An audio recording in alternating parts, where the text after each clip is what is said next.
Good evening, and happy Seer Saturday, and happy Pie Day. Hope everybody's having a good weekend so far. So, just earlier, I just got done with some Dandara. Hope everybody had some fun. I sure did. So, a little bit of a leftover chat in case you're wondering why there's like so much text. It's because, well, I played Dandara a little earlier. I'm also hoping that, um, oof. It's because like Shungaite's pretty good stone, but anyway, um, but yeah, I just finished Dandara, so I wanted to get back to some card pulling tonight. I think I'm gonna keep it to a couple hours at bare minimum, so that way I don't tire myself out, because I did notice that this stream that I did tonight, like with Dandara, was surprisingly really challenging. And I mean really challenging, because I mean there's like more than half of this level I just could not for the life of me figure out what was going on. I really had a hard time, but you know what? I had fun. It's it's all good. It's all good. But anyway, I'm hoping that I don't get muted too much on here, because unfortunately, Chillhop's site has been glitching out a little bit for some weird reason, because, well, I think something along the pen pause program that they did like a few months ago, I think something about that maybe like timed out the site, and as a result, I can't log in through any of the methods I usually use. So as a result of that, I can't access the creator catalog, which basically guarantees that there won't be like a copyright strike or muting. So if there is some muting of the on-demand footage, that's probably why. So huge apologies on that, but unfortunately, I can't tell what is, well, what are permitted tracks on here at this point. So we're just gonna have to cross our fingers and press our luck, and hopefully I don't get blocked too much while doing these readings today. Let's see who's on here. So we got Momo's still on. Of course, Hyun's still here. Hello, Fern.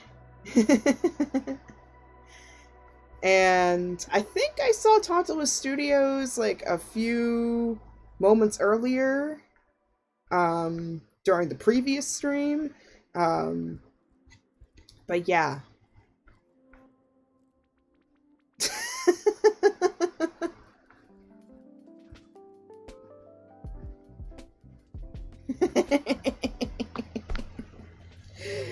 Anyways, so yeah, today is going to be on the rather chill end when it comes to polls. So go ahead and jump on the list when you need to and ask me what you want to ask me.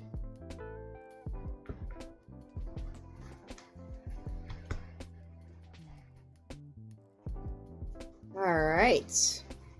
So, hallucinating reality, aka Fern. It looks like you are up first, and then Momo. You know, I'm actually pretty close to my first payout. It is really hard to believe that it's been that long since I started streaming, but it just goes to show that, like, a little goes a long way. Now, granted, most of it's been through ad revenue, with the occasional bits donation or the coffee donation, which, thanks, by the way, everybody who's been supportive. Recently, I have paid for my tuition, so I basically had to reset my goal again. I had to reset my goal again. So I'm thinking this time, the next thing I need to pay for, at least, is there's the Queen Herbie concert. So if anybody doesn't remember Queen Herbie, she's the one who made this deck with her spiritual advisor, Shabala, Queen of Lions. And they always travel together. They might most likely be together during the concert, during the tour. And so I thought, you know what? Wouldn't it be cool?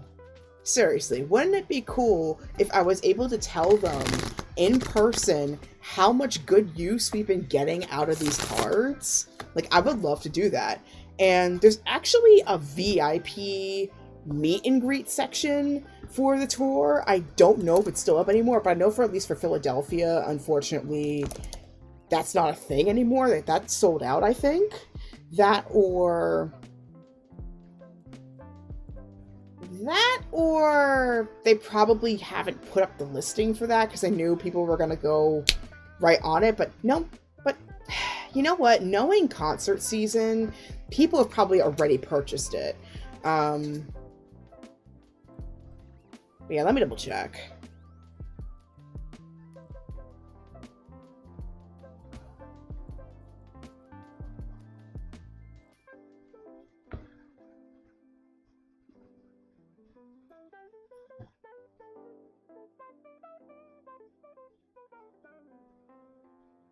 Okay, looks like VIP sold out, so it's still general admission. But you know what? You know what? A girl can dream, right? Like, a bare minimum, I can at least, like, say, hello. Like, hi, I love your music. Bare minimum. Then at least I can say I've gone to a concert. But yeah. I mean, basically, in terms of the Queen Herbie concert, thankfully the tickets only $49, which is actually pretty good, especially for an act as pretty, like, she's starting to pick up in the rounds recently on YouTube. I've been noticing that. So the fact that she's still charging something like that affordable is honestly, it's kind of a miracle, to me. So thankfully, I'm pretty close to manifesting that as well. Like, I'm only $4 away from my first payout. I also alternatively opened up the coffee page to have that as a goal as well, if anybody wants to donate towards that. But yeah. But yeah, you got this, Fern. Oh, wow. Saved your life. Kind of reminds me of I think it was like either Phil Collins or U2, maybe both of them. They kind of had their situations where they saved people's lives, like literally. But then, of course, metaphorically, there's a lot of musicians that have done that for me. For me, it was mainly Coldplay, actually, and I've been lucky enough to see them in 2022 when concerts finally opened up. Which, honestly, it's really hard to believe that it's been 4 years since I've watched them live. And they're still going at it, by the way. They're still touring. Like, what? And they're releasing music in the meantime.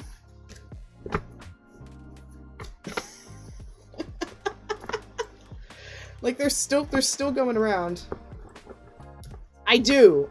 Especially before their final album comes out. Like, they're about like 2 albums away from their final album. Like, one of my pipe dreams that I had was either to collaborate with them, or perform with them before they retire, because they are really set. At least Chris Martin is set on 12 albums before they retire or dissolve, whatever comes first. I mean, they already stopped doing singles with All My Love. But albums, they got a couple more in them. And I mean, you never know. They could still release EPs at bare minimum.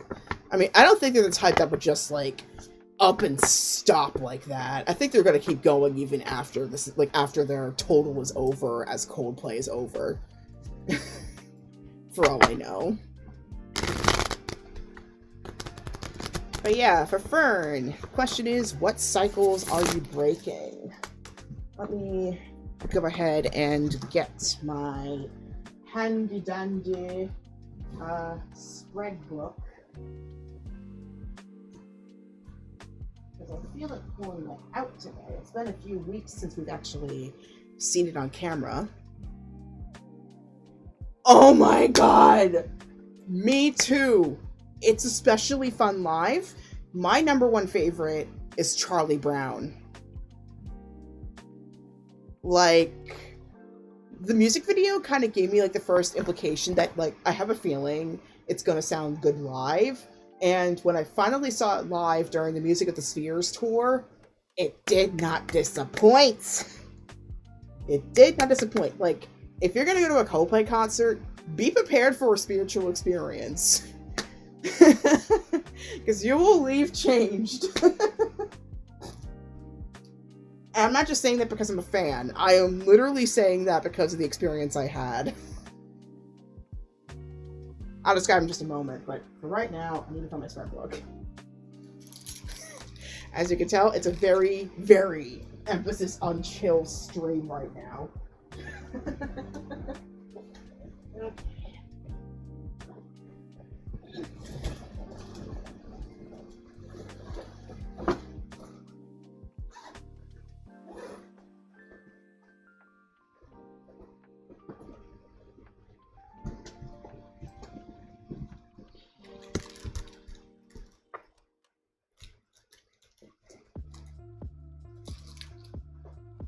Oh, yeah! Oh my god, yeah, I remember you mentioning that. And then I learned last year when I went to the Clifford Brown Jazz Festival. Excuse me. There's this Japanese artist that I learned about called Hiromi Soundgarden. That woman can play. Whew. Like, I felt like I was taken somewhere else with her music. And the way she performs, like, she looks like she's always happy to be there. I love that. And if anybody who is has never heard of her, I highly recommend her desk concert on NPR.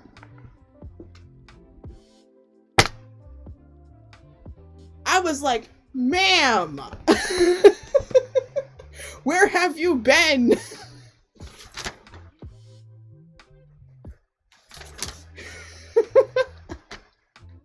She's good. She's worth it. Ooh, yeah, I think he was there too.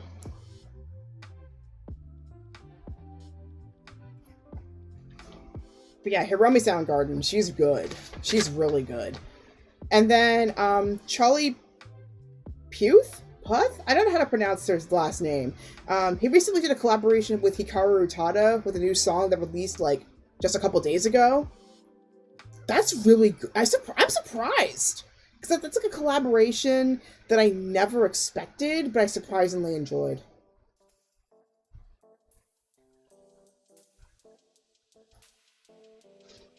Yeah, he just released a new song. Go check it out. And, of course, I'm always down for some K-pop. Which, speaking of K-pop, BTS is coming back this month. I'm super excited.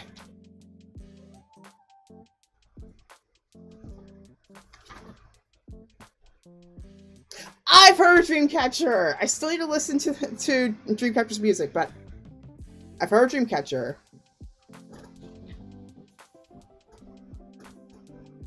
Alright, I'm picking a 5-carder about advice.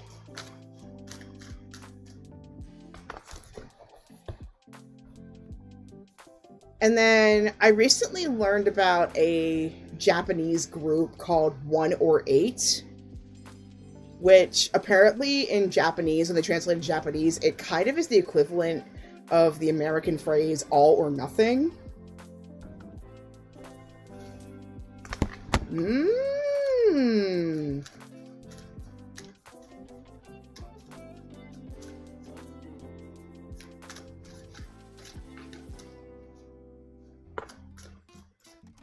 Alright, I'll check out Dreamcatcher afterwards. I think I've heard of Maximum. I don't think I've heard their music that much, though. If I have, I probably didn't know it was them.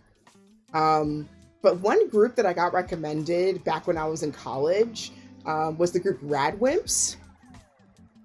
Like, my Japanese teacher back in undergrad, she loved the drummer in particular from that group. So, and I think it was around when, like, the drummer was retiring. That's when she recommended the group to me.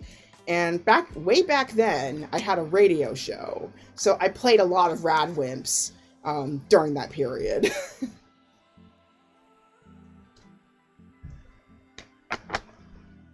And then, another Greek group, One OK Rock. They've been picking up recently, but man, they need more of a spotlight, honestly, because I think they're good.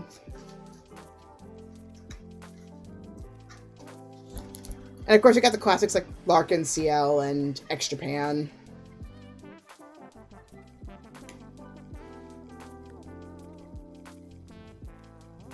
Alright.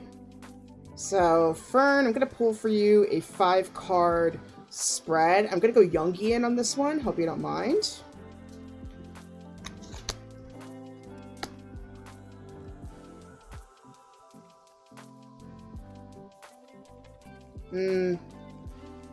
Mentions? Like all the suggestions I made, or something else?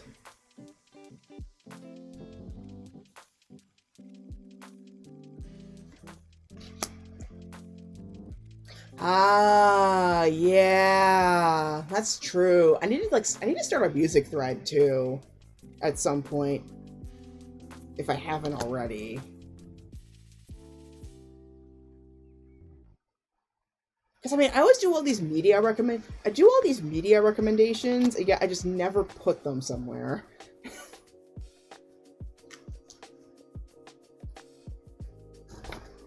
I'm feeling a card from this one.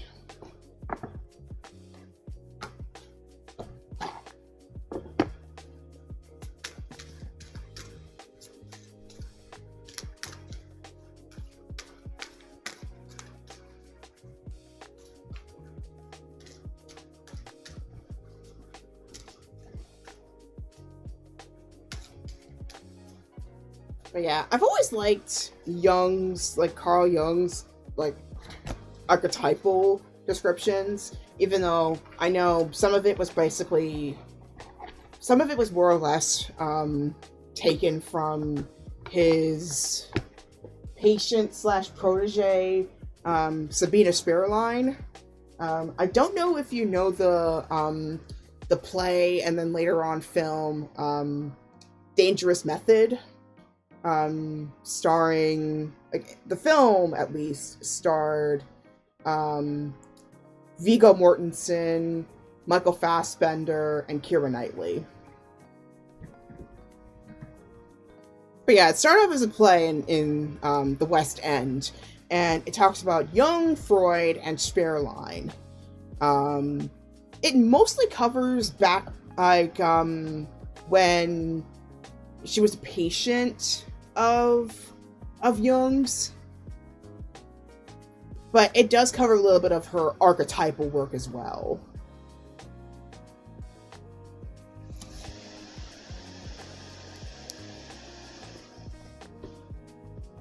Yeah, I'm kind of curious. I admit, I don't read Freud as much as I should. I'm kind of curious about the pleasure principle. But yeah, I always related to I related to Jung quite a bit more, with his archetypes. And then Spiraline is a little bit harder to find, because unfortunately she passed away during the Holocaust.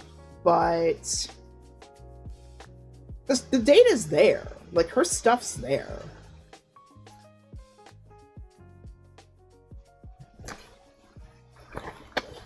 So I highly recommend looking her up if you've never heard of her. But anyway, getting to the Jungian Tarot spread is 5 cards. Persona, shadow, anima, animus, and self.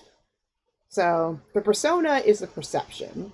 So if you think about the video game Persona, which by the way, I still need to play it proper. I've played like the fighting game version of Persona, but I haven't played like the Persona proper just yet. I am planning on doing it on the channel at some point.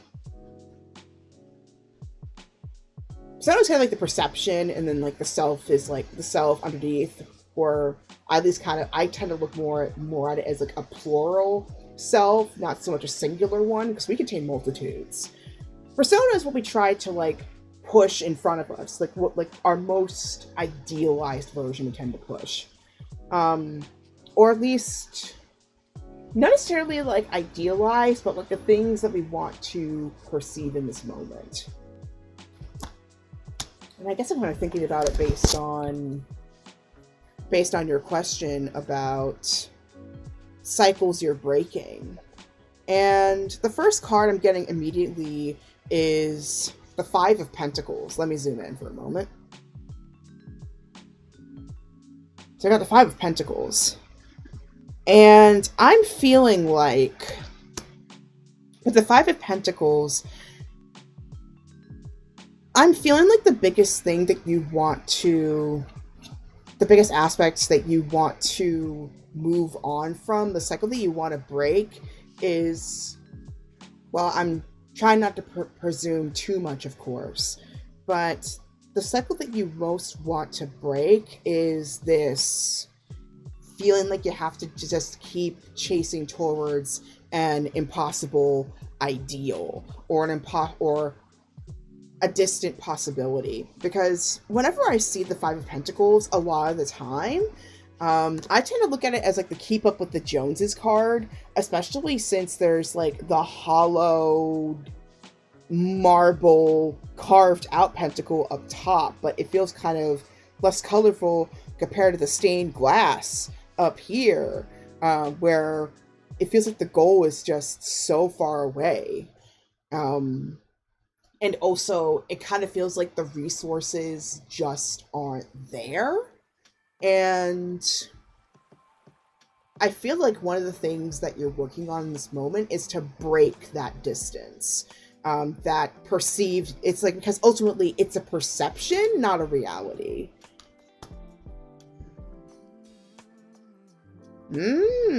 I'll look that up.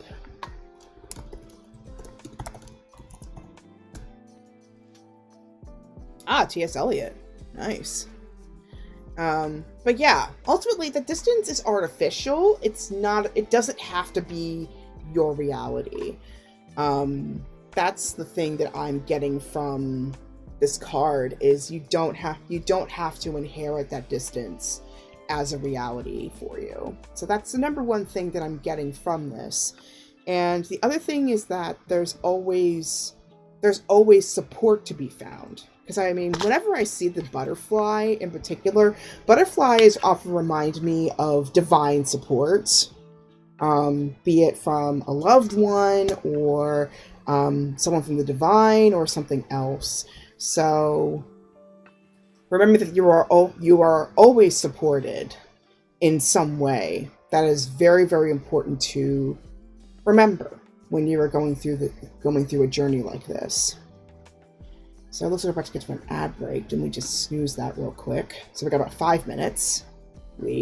Okay. So the next one is about the shadow. So hidden aspects as you are shattering these cycles, the things you might want to keep in mind as you go on this leg of your journey. We've got the Six of Pentacles. So a little bit different. So Six of Pentacles is about generosity, and the question often gives with this kind of card is who's the beneficiary and who's the recipient? Because clearly someone and something is benefiting from whatever it is that you want to give. And it could be an external source, but I'm feeling more and more it's more internal, but like in a way it's like you're your own beneficiary. that you are your own supporter in some way. I feel like it's more metaphorical here rather than literal, though I wouldn't put literal out of the question if it comes down to it. So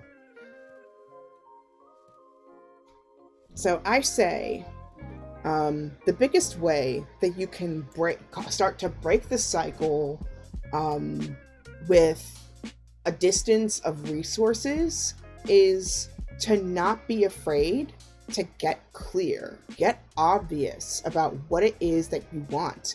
And don't be afraid and especially don't be ashamed of it, because there's a tendency especially that especially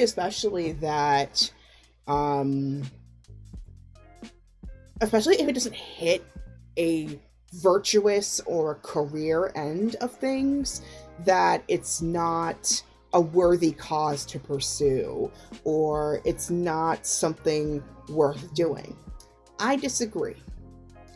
And I can see this from personal experience as well, that you don't have to narrow everything down to because of this future end, or because of this goal, or because of this socially acceptable reason. You can ask for it because you need it, or just because you want it. And that is interesting that your readings are about the internal, and even the astrological charts, you have like 10th house stuff. Yeah, that makes sense. Because I mean, I feel like I'm pulling a lot of internal stuff, but I even think that I feel like in this case, it could also be an external reflection of internal stuff. Like, your external is a mirror. So, the biggest piece of advice I'm getting from the shadow is to not be afraid to ask for what you want, and getting clear and articulating what it is you want. And don't be afraid to be blunt about it, because those needs were there for a reason. One of your goals to become polymath. Honestly, me too, actually. I don't see myself confining myself to one thing. I mean, why else do I do live streams and I play games on here too? It's because I don't want to be confined to one thing. I want to be able to do multiple things. Because I love learning, I love doing things, I love sharing insights. I write, so I might have not been doing a lot of public writing.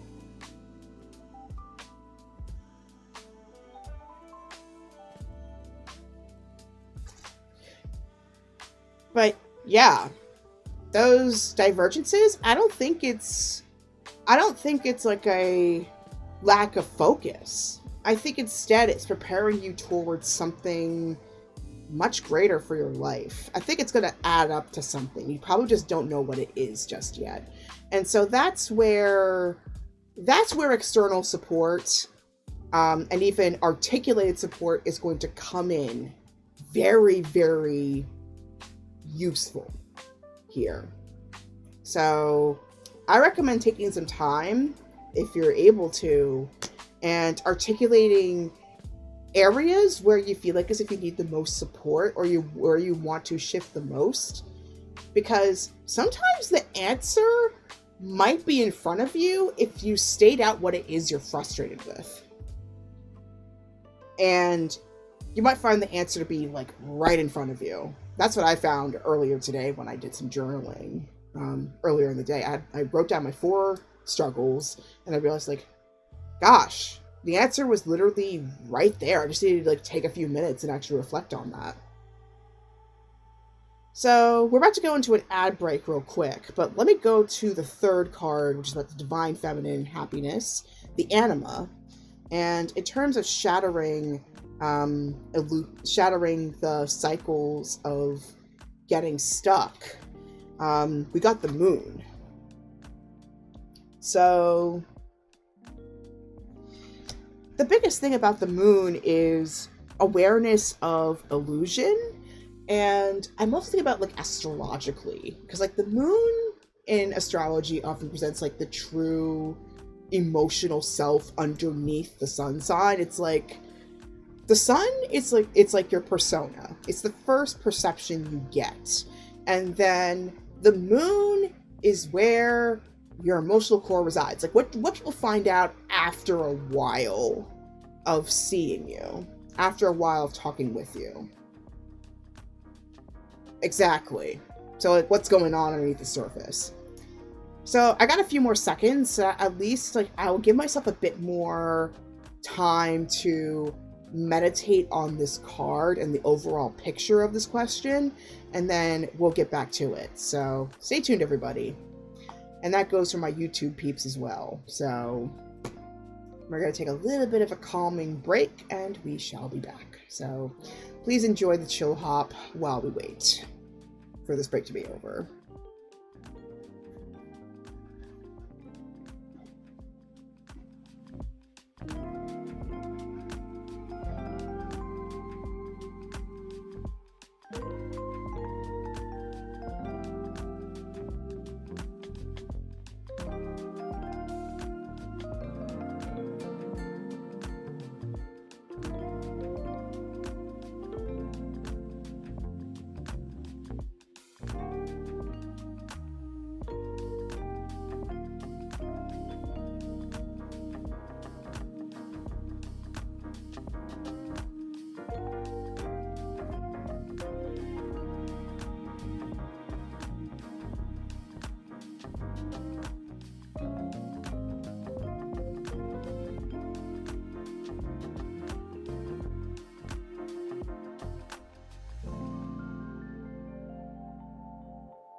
Okay, we're back.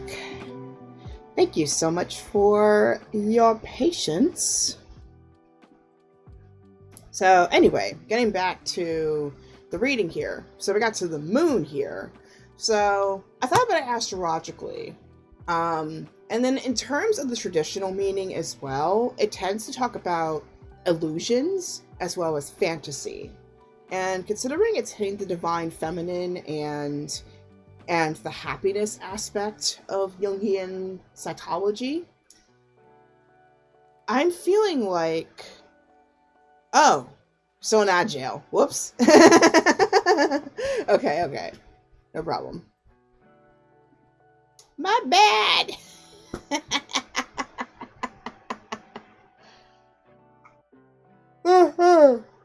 My site wasn't showing me that it was an ad, like it was still agile. Oh, okay, it popped up again. Okay. That makes me why it said pre-roll. Okay, there we go. Now it's over. Yeah, sorry about that.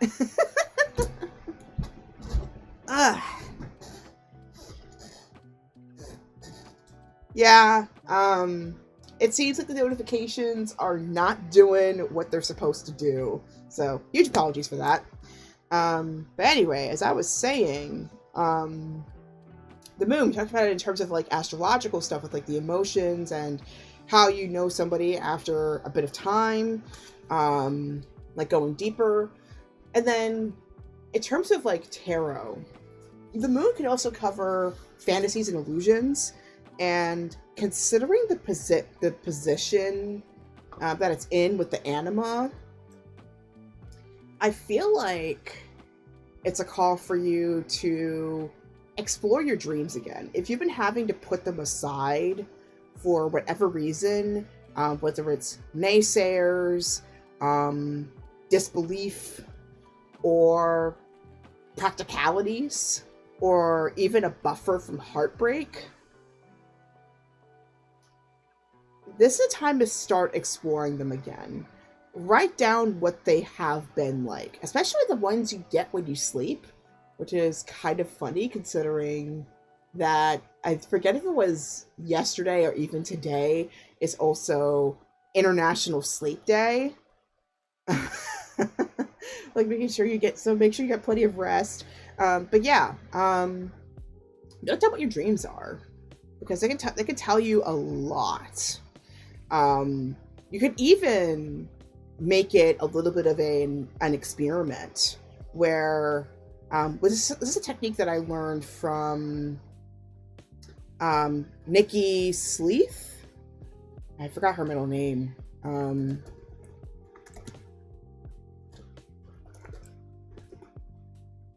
Nikki Wardwell Sleeth.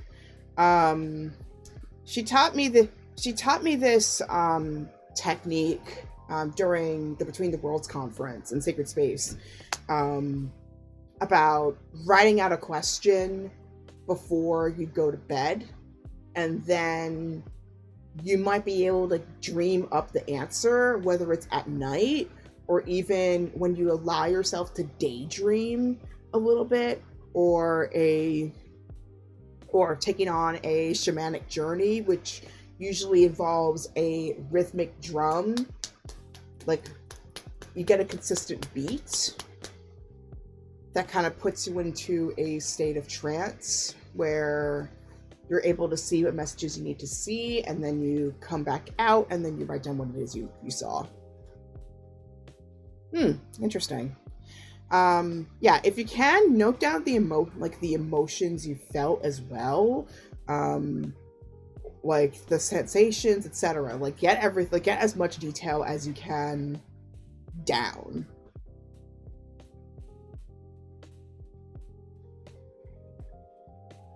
Like a couple of days ago, I had a dream that like Queen Herbie was at my house and offered a photography job to my dad, because my dad also is a photographer. But surprisingly, he declined. And this is going to be very lucrative. And I was kind of sad and pissed off about it simultaneously. And I was like, why would you refuse something this obvious? Plus favorite artist. Why won't you take a picture of her? She would be pretty good photography subject. Anyway, highly recommend writing down your dreams and even even the ideas you have, because you never know. Like, those ideas could pay off for something much later. You just never know. So write down things that you have. Preferably physically writing them down if you can, like, or anything that gets your hand moving, get more than one sense working. Like, even if you have an iPad or a tablet of some sort, like, physically writing it down can sometimes like give you a different thing. Though I know for some people physically might not be able to do it. So like voice notes also do it. Just anything that can trigger more than one sense can work. Sometimes I would do I have walking voice notes. So I would go for a walk and then talk about the dream. And sometimes the movement alone can actually jog my memory as to what's going on.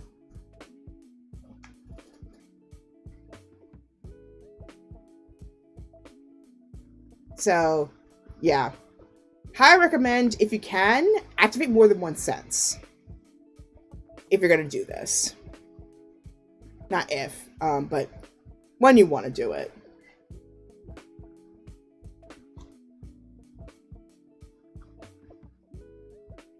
There you go. Of course, you would cite Rumi from K-pop Demon Hunters. I love that movie, and plus, I'm happy it's getting a sequel. I'm super excited. And also, Hyun, please tell me you finally watched the movie. You know how hard it's been not being able to talk about it fully?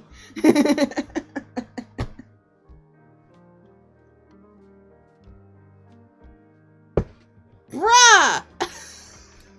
Why are you signing it there? That's he!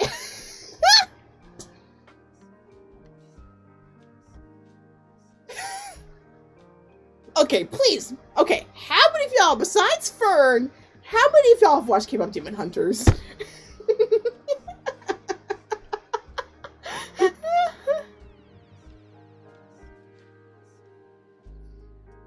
Okay. Oh my god. Even Runcy has seen it. And you know how hard it is sometimes to get people to sit down and watch a movie? Even I myself, I was struggling to sit down and watch movies. I just recently watched Ready or Not just last night. What?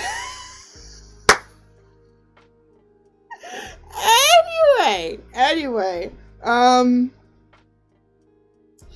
Yeah, so Fern, I think it's like important for you to pay attention to what you dream.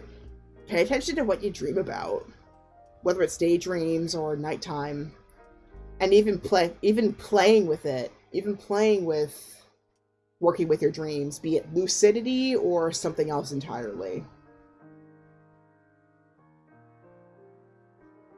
Mm-hmm. I never seen Come and See. I'll check it out. But anyway, let's continue on with the spread here. I've got like about an hour, like 50 minutes worth of buffer, which is amazing. I wasn't planning on that, but that's nice because that means I can actually take my time with this.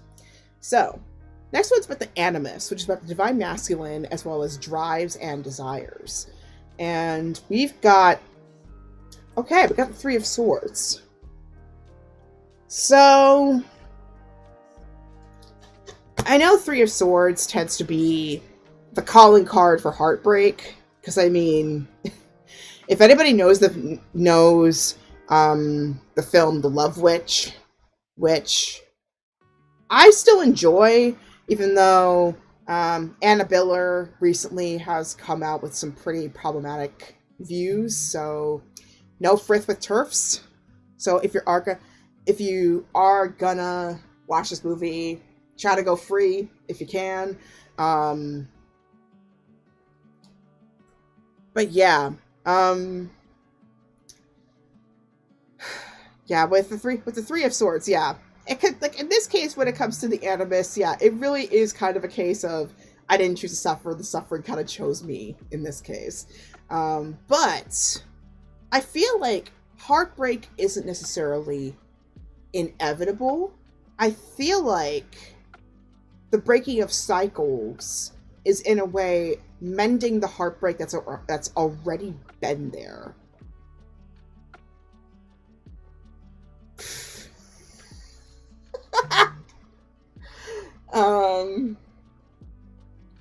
Anyways,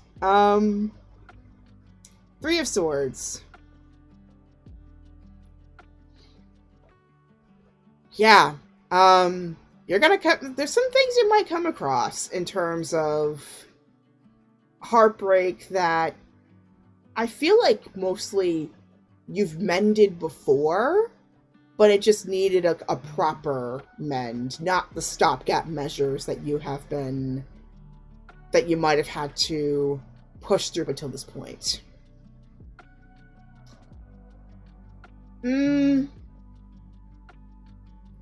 Not necessarily. It's more like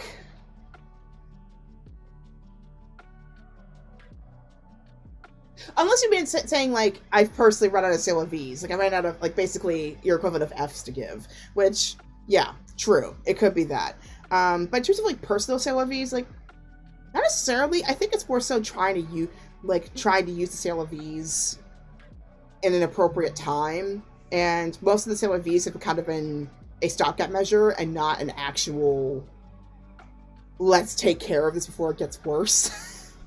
So you might come across a few places where it might not have healed properly, so this is a good time to take some time and actually heal those aspects properly.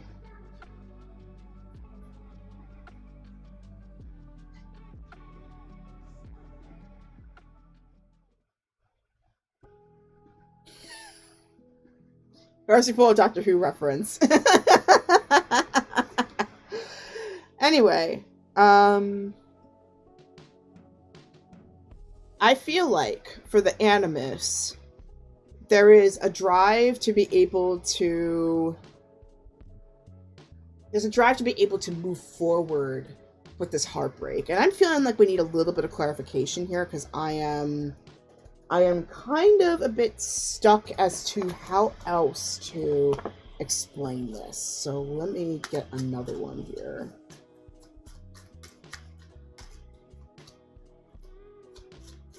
Can you clarify what this card is? Thank you. All right, Two of Cups. So I feel like the call for you with the Three of Swords, which is kind of interesting considering there's two suspended hearts going on here. So there's one on the wall, then there's one up here above these two trees.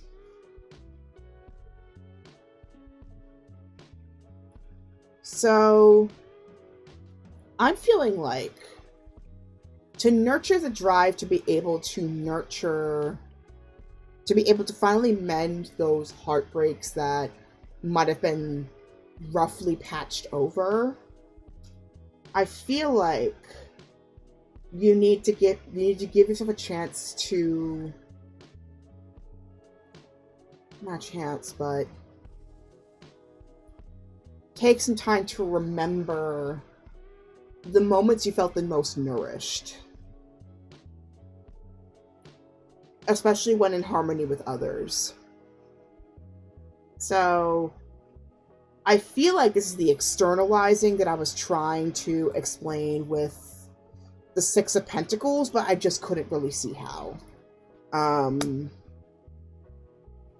But yeah, with Two of Cups, usually it's with another person.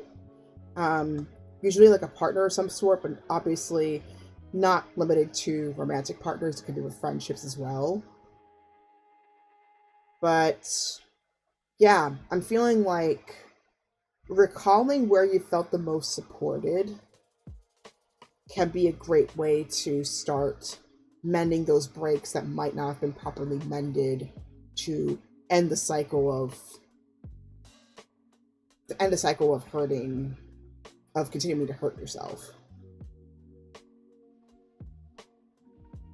I see. Sometimes the most nourishment can also be where barrenness can occur.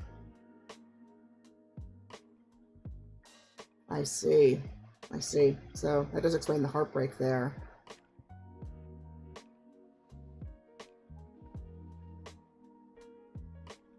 Now let's see what this fifth card is about the self, about true self and wants. At least one aspect of the true self. Let's see how this can help you to break the cycle and start up a new chapter, shall we? Okay. So we got the Tower. I've been rarely pulling this, so you can imagine my surprise. I know people get terrified when they see the Tower. I know how people get terrified when they see the Tower. But for me, most of the time, whenever I pull the Tower, yeah, I don't really see it as catastrophic either. I kind of see it as an opportunity to start over. Especially when I tend to pull it in my spreads, I tend to see it as like, okay, what foundation do I need to rebuild at this point? There's clearly something shaky over here, so we're gonna need to put some scaffolding and change and change the foundation. And exactly, after the tower comes the star. It always comes afterwards. So I'm feeling like if you're gonna especially change your life to break these cycles, you have to look at the you always have to look at the foundation of where this cycle came from in the first place. You don't have to like over analyze it to death, but you always would like to examine what your foundations are. You always don't have to do like a complete like wrecking ball moment, but more so about repositioning those things that work best for you.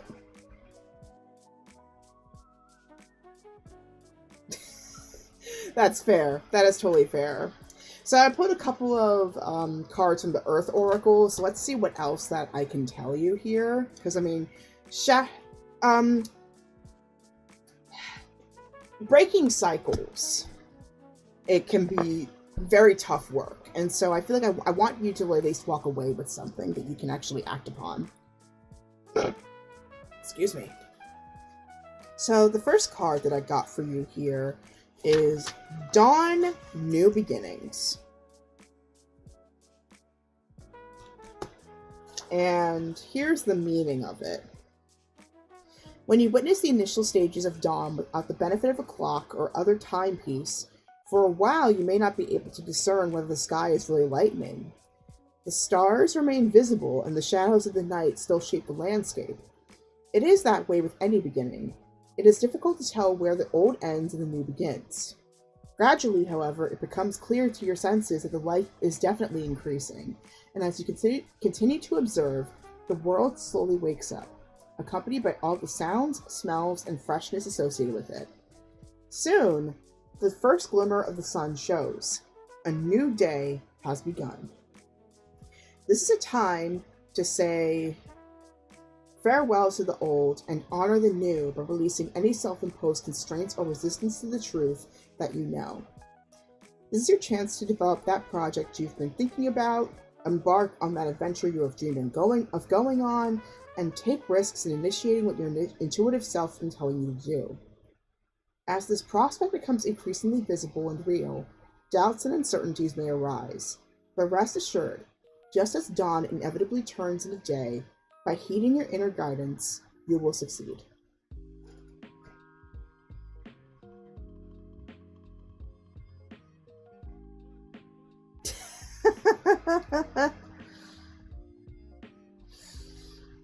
No. In other words, no. I think that's the other thing that I think you're breaking, is that you don't have to carry this alone anymore. Well, yeah, there's a lot of inner work that you're still doing.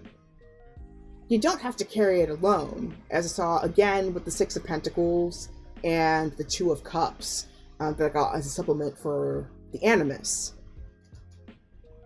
You don't have to carry this alone. No.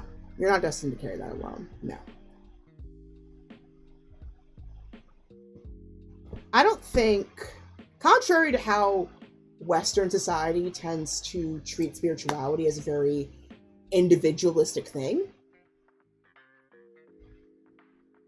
you don't have to confine yourself to isolation every time you want to make some progress. The number one thing that they always emphasize, like regardless of what spiritual tradition you come from, is that there is always some aspect that requires the community to support you in your aim. I mean, even this channel is a manifestation of that. I've been on my own for most of the first half of the journey of this channel. There are times where nobody tunes in. It's not easy. But eventually, you don't have to carry it alone.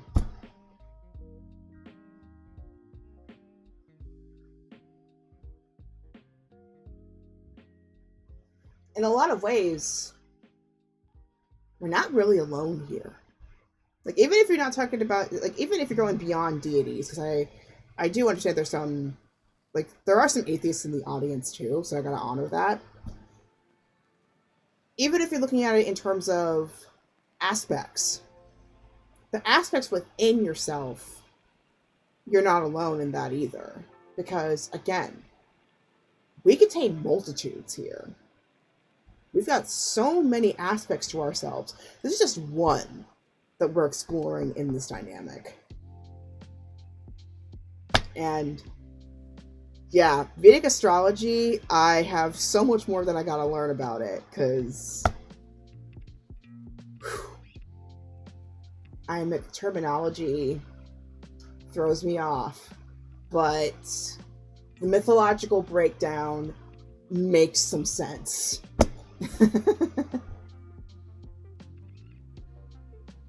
Yeah, that's one way of putting it. It is very much a sea of possibility. So I say embrace it. Embrace that possibility, even if it feels nebulous and confusing at first. But as it always does, eventually things start making sense. So the other thing that I got for you, that is incredible. I was talking about shamanic drumming, and I drew shaman. Ancient healing wisdom. That is funny. That is really funny. So definitely recommend trying, like, if you've never done any like trance work, like with shamanic drumming or shamanic journeying, highly recommend you try it out. There you go.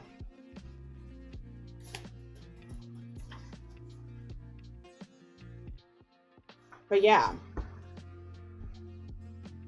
shamans, whether they're called shamans or even like medicine people, cunning folk, healers, etc., they've seen the world. They've seen its joys and its sorrows. They've witnessed things. But then they also live their lives like an art form. Their lives themselves are the art form. They are artists. Not necessarily in the traditional sense, but they are artists. And they craft their lives. And even assist people to craft their own lives as... It doesn't feel adequate, and yet they craft them as the masterpieces. The masterpieces of their lives.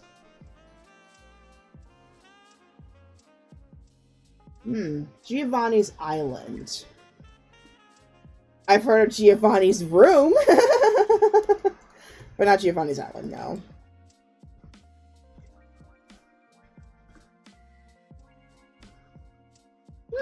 I'll check it out. Thank you. But here's the description of this card.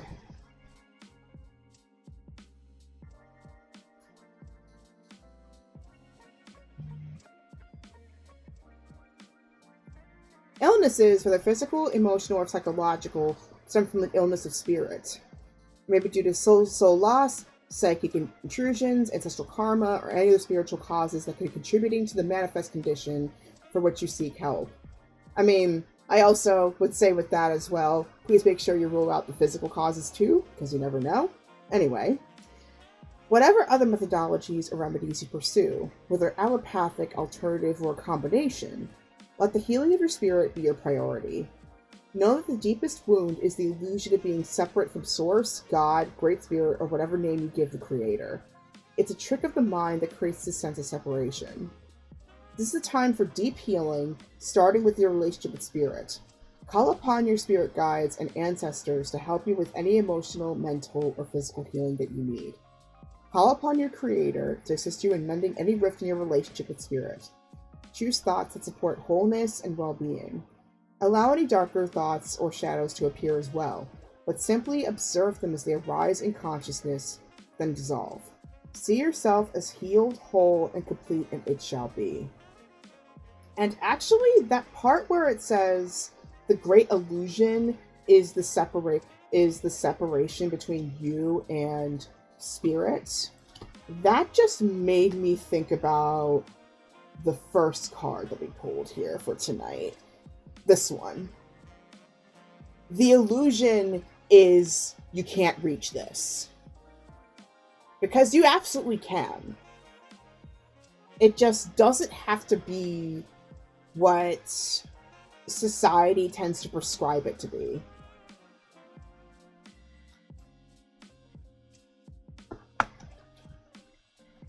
You know, I disagree. I think they're there. It's just, sometimes they speak in the language that we need a bit more patience to understand what they're saying. And a lot of times, they don't speak in a super obvious tone. So I feel like another call for you is open up some avenues to find more ways that you can understand. Because yeah, especially with the way they manifest, they can be vague as hell. They can be vague as hell, but they're always with us. Hello, daily life. But yeah, that's what I got for you. I hope that answered your question. I know it was kind of lengthy, but really wanted to be thorough here.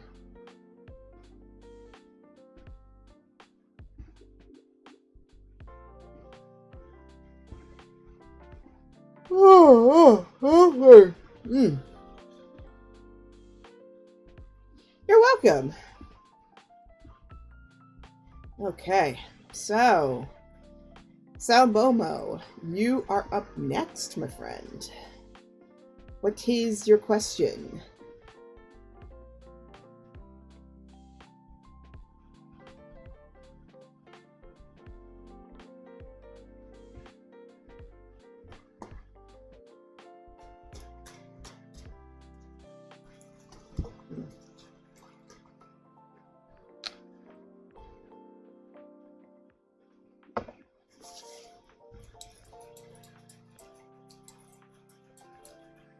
Whew.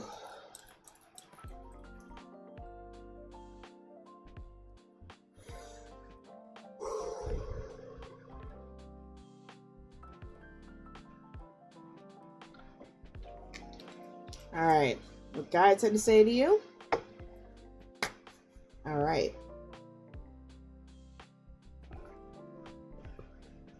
I'm feeling 3 messages.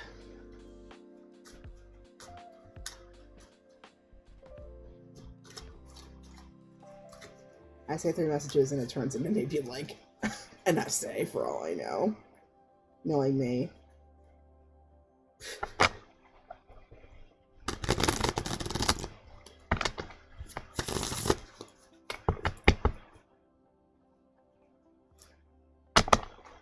But yeah, so Daily, welcome to the stream. So on Saturdays I do full readings for people who tune in.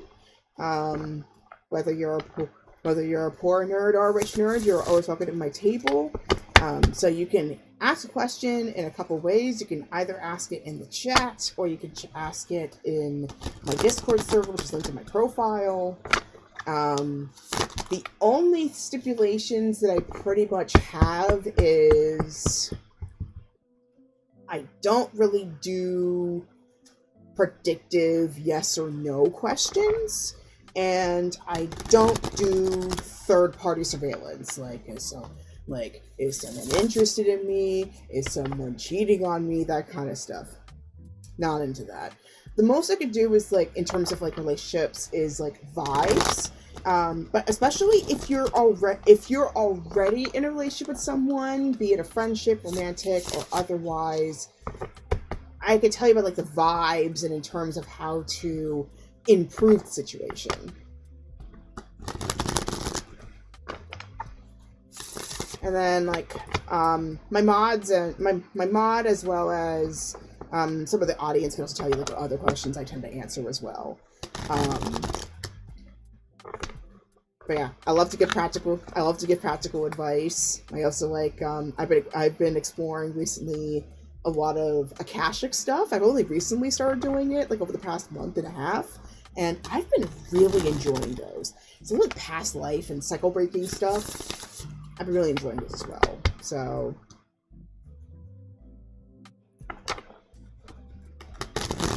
if you feel like we vibe,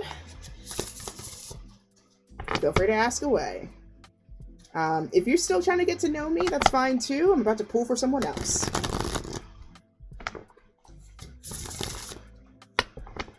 Of course. So yeah, feel free to chill.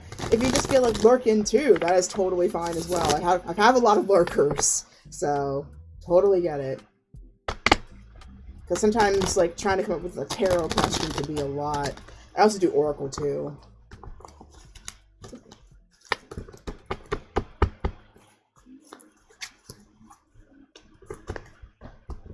Okay. So, Star Momo's ancestors and guides. What do you have to say to him?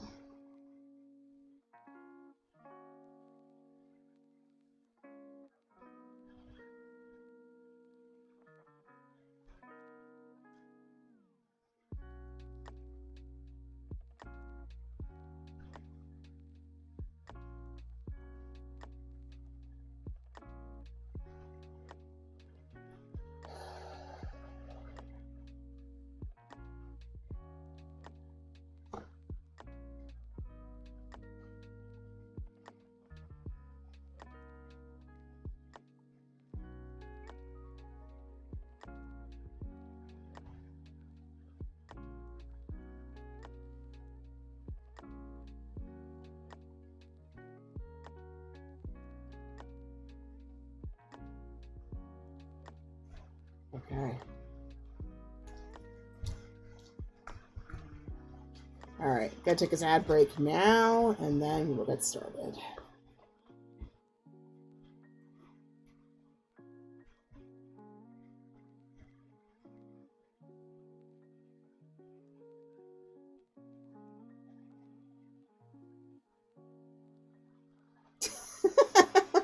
Sorry, it kind of went automatic.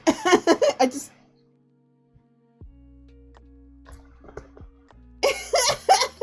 I'm sorry, Momo. It just kind of came out. I was trying to focus on spirit guides, but then the ancestors came up too. I'm sorry.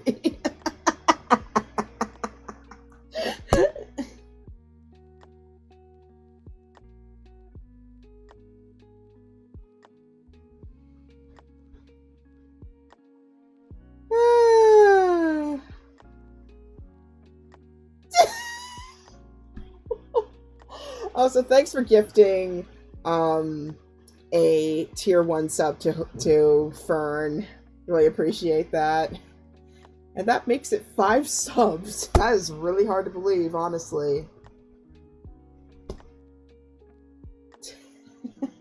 And it's still saying upcoming ad break. What the hell? Okay. Alright. I'm just gonna do like 5 minutes of buffer. Aw. We're here for each other, okay? Anyway, so Momo, here are the 3 messages that I pulled for you from your guides. So, card number 1. Okay. So, first off, got 7 of Wands. So, I'm feeling like whenever I come up with 7 of Wands, there's often a call for you to prepare to defend something that you find very, very precious. Because I mean, especially with the fox here protecting her pups. I guess the badger.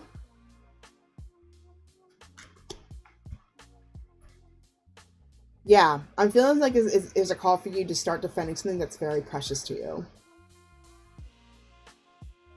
And don't be afraid to get loud and proud while you're at it.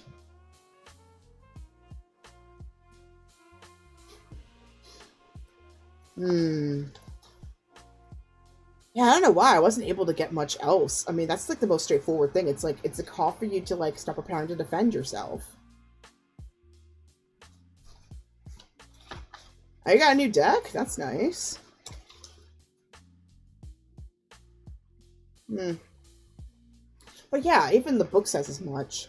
Take a stand, defend what you believe in. The world is full of strife and stiff competition, and one must have courage in facing the difficulties that come. Dang, 75 for a deck? Whoa. Okay, now I want to know what this deck is.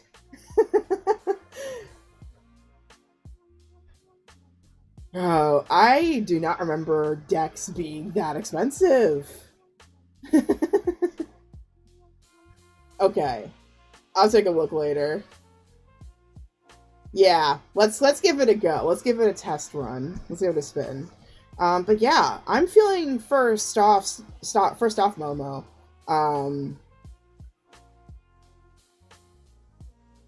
First off, Momo, that like you need to prepare for battle. It's more. I feel like it's more of an intellectual battle, not so much a literal one, thankfully. But there's very much like a don't be afraid to put your foot down for the things that you really care about. So that's message number one I'm getting for you. So message number two. You also got Two of Cups. And it's a reminder for you that you are not alone. There's a lot more working with you than against you. Because the Two of Cups is about emotional harmony, especially when it comes to other people. I know it's kind of interesting that you got this right after a conflict card, but in this case, it's a call for you to remember that you have supportive people with you, that you're not alone, and you can always call upon for help, be it divine help or even literal help. Somebody will be there for you. And other things I could pull up for you. It's also a call for you to make a connection. And it's also a bringing together of opposites and the potential for bonding. It is a relationship. Okay. Actually, when it comes to the whole picture of this, with these two so far, I feel like this could be an enemies to friends kind of situation.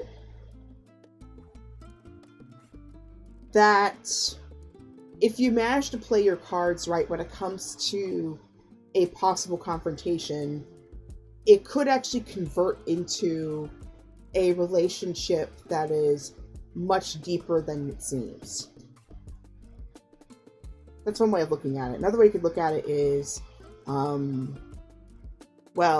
having allies to be able to deal with the confrontation in the first place. So those are two ways I can look at it. And finally, for message number 3, I got 2 minutes to see how much I can do. Ace of Swords. For the love that is all that is holy, please stop doubting your ideas. Please stop doubting your ideas because they are important. They are what we need at this time. And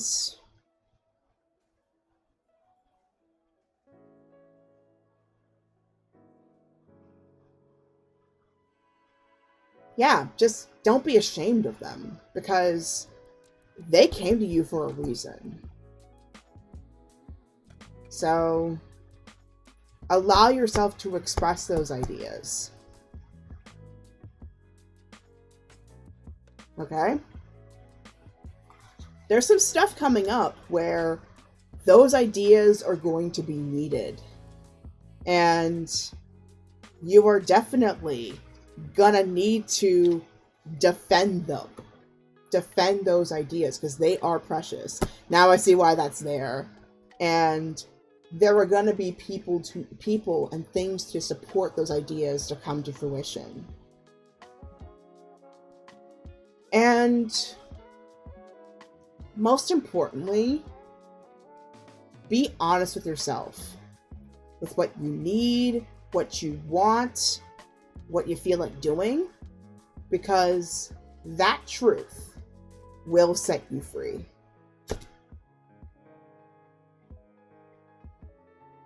And I know that was not much, but that's all I got for you, Momo. Make with that what you will. Yes. Know your worth. Know your worth. Please remember that you are precious. That goes for everyone that tunes in. Please remember you are precious, okay? So, we got a little bit of an ad break happening in a few seconds, so we're going to go ahead and let it happen, and we will be back with Daily's reading. So, stay tuned, everybody.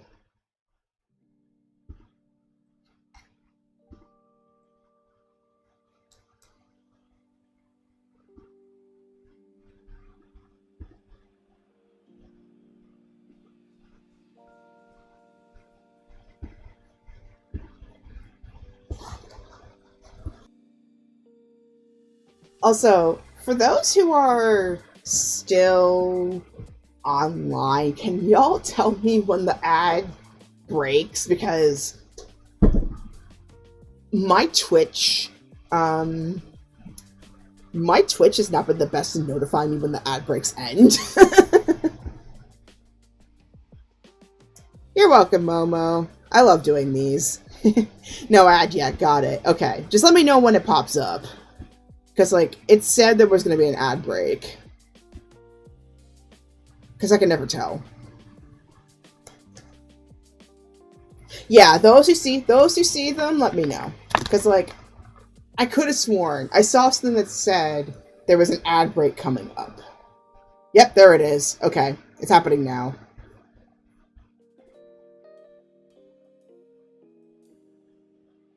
Yep, just saw it now. Thank you. Alright, so I'm going to shuffle up these cards for daily life, and we'll be back in about a minute and a half.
All right, thanks a lot for your patience.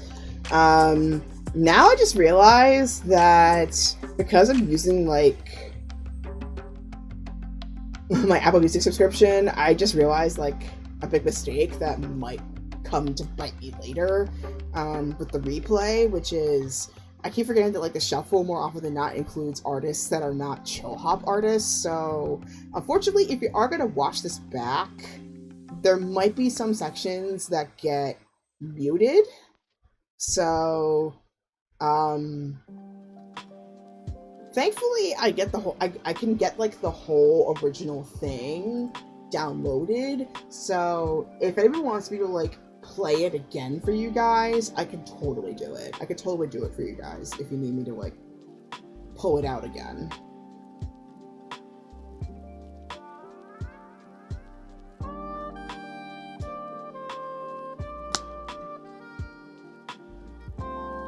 I just realized that. So huge apologies. On the other hand though, Chill Hop's site, unfortunately, I'm not able to log into the creator catalog, so as a result, I've had to like kind of gamble.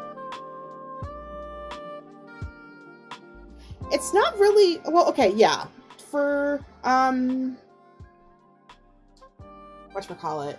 Yeah, for Chill Hop's site, certainly, Mercury retrograde strikes again. But yeah, it's just it just made like the creator catalog made it a lot easier for me to figure out what tracks were okay, because then I didn't have to get worried about like muting or copyright strikes or all that kind of stuff. It was just right there. But I mean, all the music that I use is like, I mean, the majority of it, at least I use, it's from Chill Hop itself. So they don't have to worry about like not getting credit. It's just, yeah, I don't know why. Today it was just not behaving.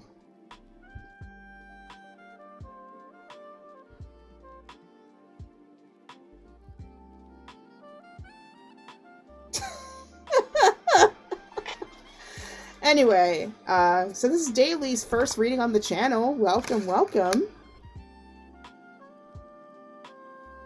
Aw. Yeah, it does feel nice, doesn't it?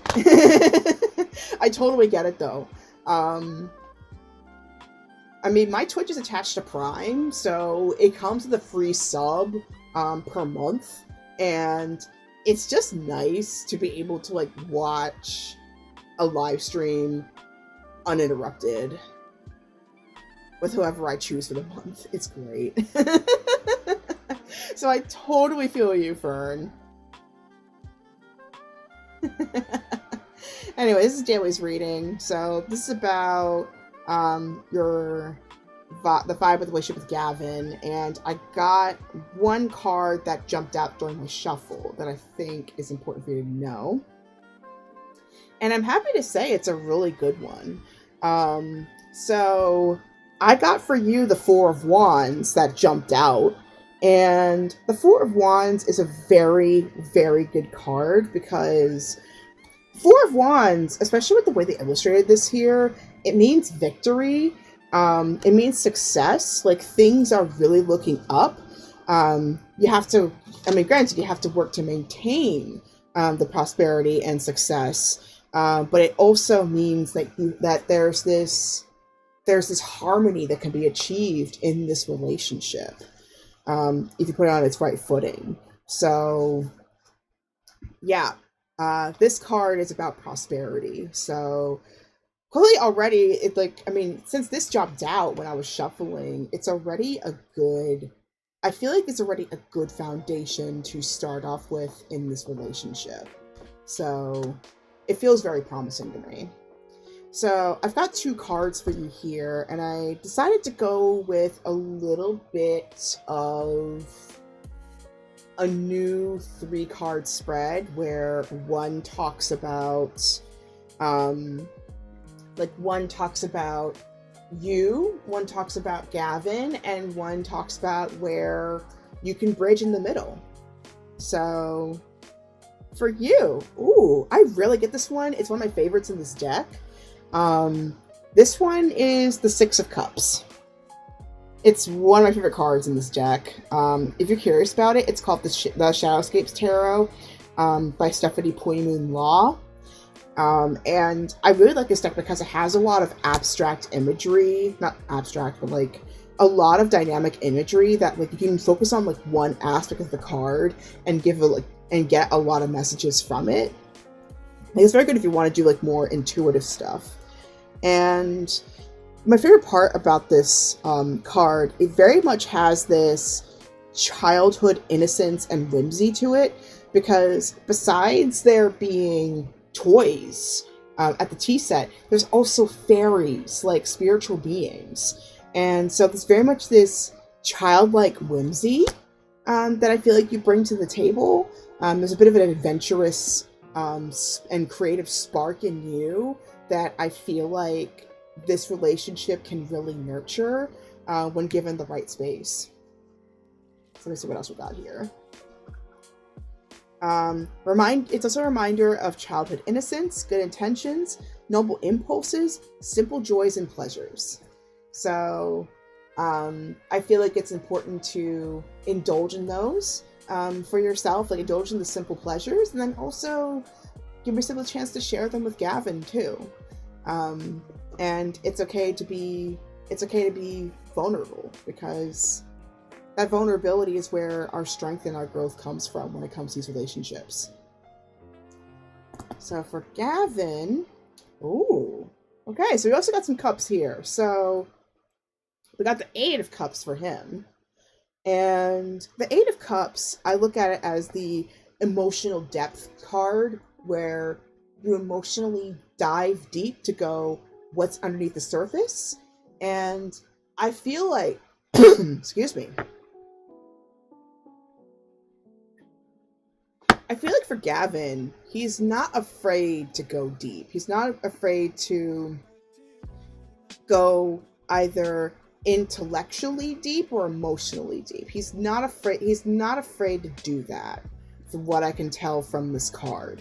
And so I think a thing that he could contribute to your space as well is the encouragement to get curious about what's going on beneath the surface, and not necessarily limited to your first impression, even though first impressions often are correct.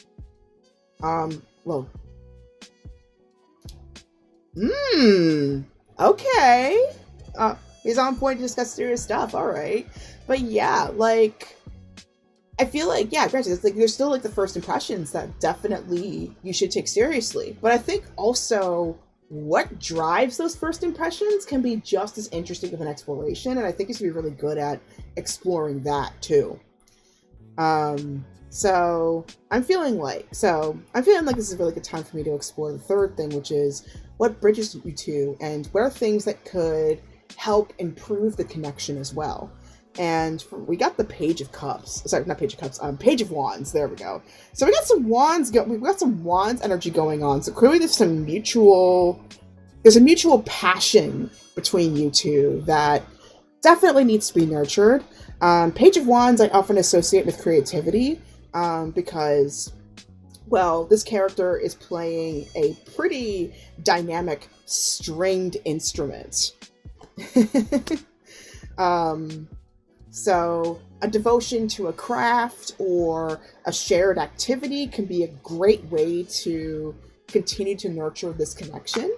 I mean, even if it's over like a cup of tea or whatever favorite beverage you have, that's another way you can do that. Other messages I can come up with. Creative and passionate, witty, charismatic, and outspoken with her philosophy. Action is what is important. So the important thing that you two need to do is not only have fun with witty banter, have fun with the witty banter, and being outspoken as to what it is that you love to do, but also try out some activities together. I'm feeling like maybe a concert would be a good idea, and it's not just because I see a violin in there, but that's probably why. Going to a concert might be a good way to play around with that. Even exchanging music, which we do a lot on this channel, by the way. I pull music all the time here, which reminds me, I haven't pulled out anything from Queen Herbie deck. Since Daily, you're new to the channel, I feel like I need to pull one for you as well. So for those who are not in the know, Queen Herbie is a spiritual rapper. She has really good music. Now, granted, I'm hoping that they release an expansion pack that includes the other songs that she's released. But she does these really cool, spiritually empowering raps that just make you feel so good. And oftentimes the message is often related to what it is that you're going through in that moment. That's what I find anyway, with her. I just love her music. And she's going on tour this summer too. So if you ever just watch her live, highly recommend it. And I feel like recently she's been making the rounds too on YouTube. So I feel like her fame has really been starting to come back up again. Not that she hasn't been irrelevant, but like she's really been making the rounds recently. If you've never heard of her, she and her husband started off as the group Carmin, Karmin. And they went viral for their cover of Look at Me Now by Busta Rhymes. And then they signed on to Epic Records as a result of that cover. But I think it was about like 3 albums in, they were like, actually, this ain't it. Can we get out of this contract and go indie? Because like this is not what we thought this was going to be. And thankfully, they were able to get out of the contract and go independent, and that's how they rebranded as Queen Herbie. And that's how they've been ever since. And it's just amazing like how they've gone from being part of the Hollywood machine to being self-made and making this super empowering independent rap. So they just do whatever they want and they're making their bank from it. I love it. I love their story. So the song that I got for you, this is one I rarely pull out too. It's from the Hummingbird House, because like she has like a Hogwarts house system kind of deal where she has 4 houses: Hummingbird, Tiger, Koi, and Beetle House. And Hummingbird House is about creativity and expression, which, considering what we just talked about earlier, it's so perfect. And the song is called Faster. And the line in here is, rip out the page and start a new chapter. All right, let me see what I got for you in terms of lyrics. So it's from the album A Woman. Let's see.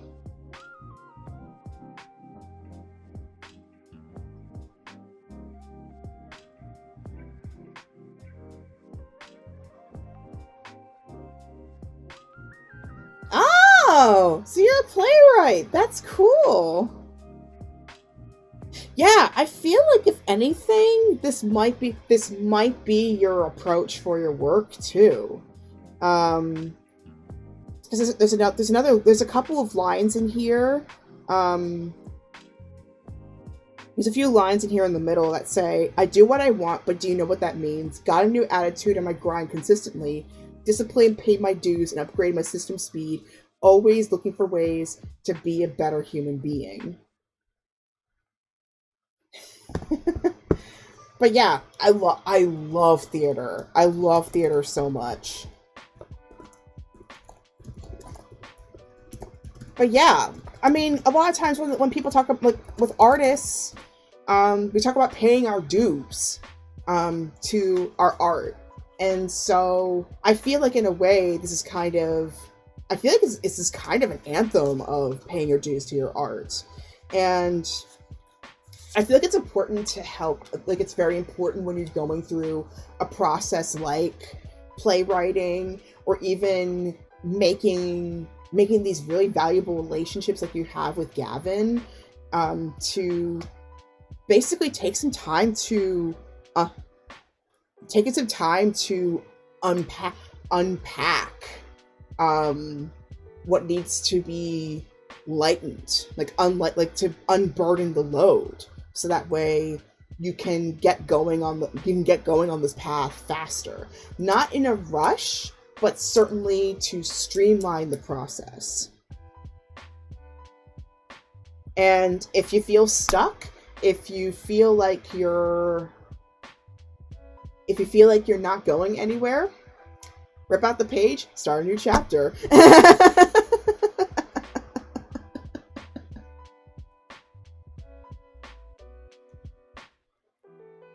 And I feel like especially, don't let the naysayers get to you. Like, that's what I often get with Queen Herbie's songs, is like, don't let the naysayers or like things that have bogged you down in the past get to you.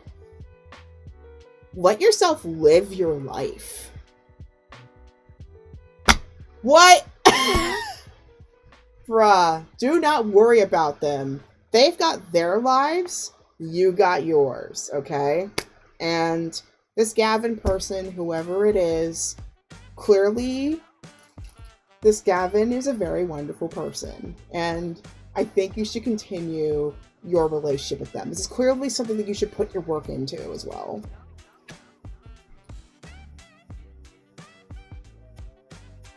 So yeah, Daily, thank you so much for tuning in. I hope this helped you and certainly answered your question. And I hope you had fun. Anytime. I love doing this. It is always a voluntary service. Donations are optional. Anytime. And of course, I can always be, I'm a human being, so there's always some things that I could be slightly off on, so feel free to correct me. Feel free to correct me. But it seems like so far I've been pretty on point recently, so the moment I'm off, y'all let me know. I will take a day off and swap it for a gaming day instead. But yeah. I'm glad this confirmed things for you. Yeah, keyboard stuff, I feel you so hard.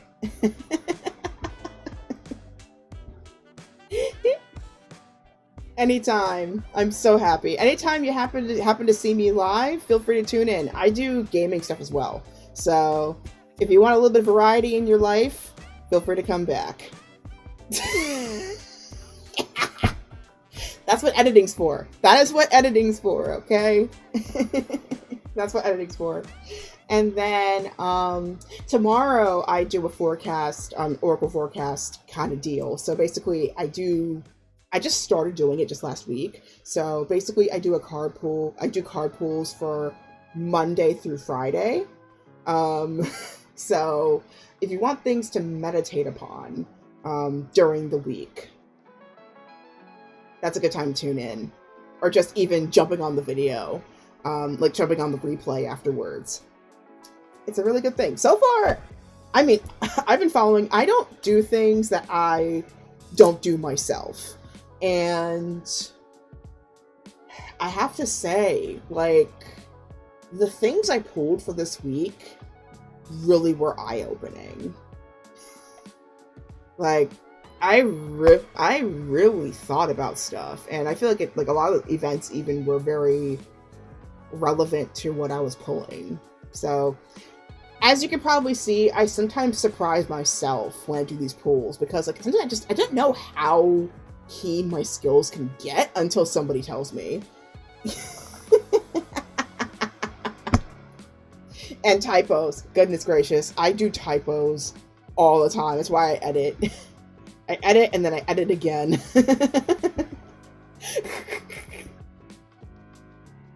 And thanks for the follow, Daily. But yeah, hope you come back. Thank you so much. Anyways, last but certainly not least, my beloved mod, Hyunyo. You are up.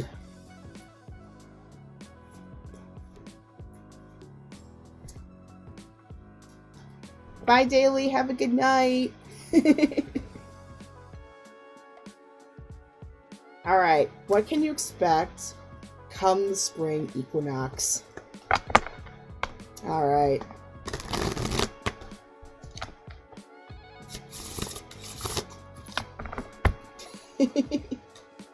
Alright, so we're going through a little bit of a seasonal thing. And I need to do like one of those readings on my own at some point, actually. I need to explore that. I really need to, like, look. There's so many things I gotta look at. And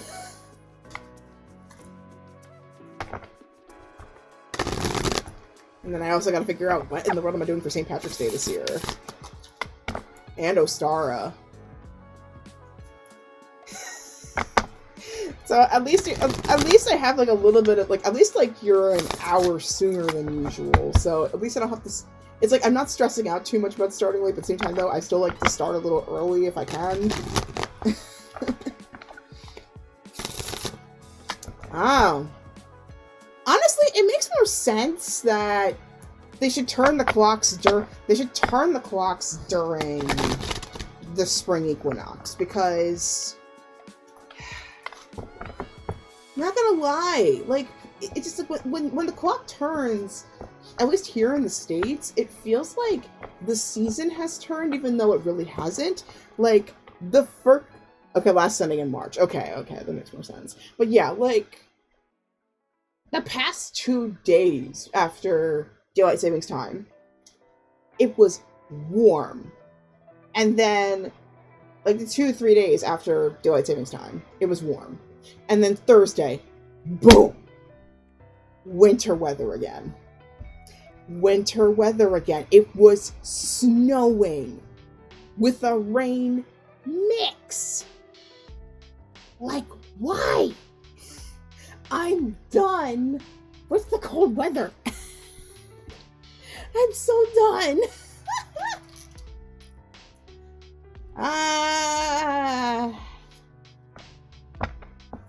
Yeah, I know, Canadians. Y'all have it worse than us. I don't know how y'all do it. Honestly, how do you do it?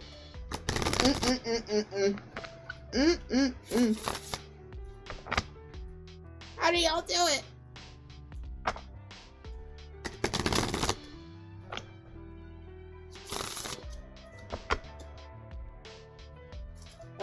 But I'm ready for spring. I can't wait for that warmer weather. What?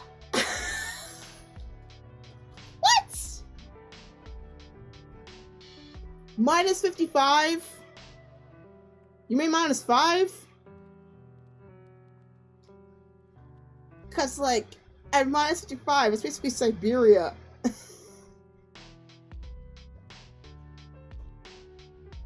What? What?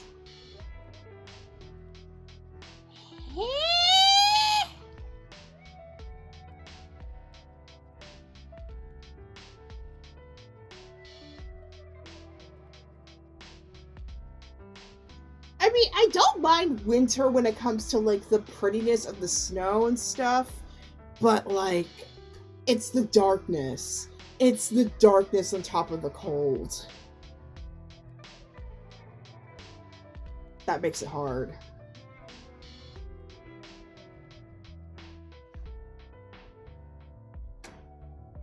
Oh my god. Y'all, how do you do it?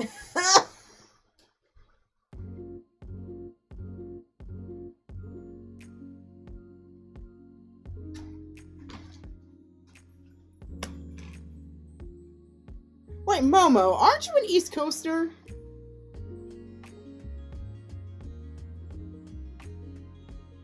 Are you down south?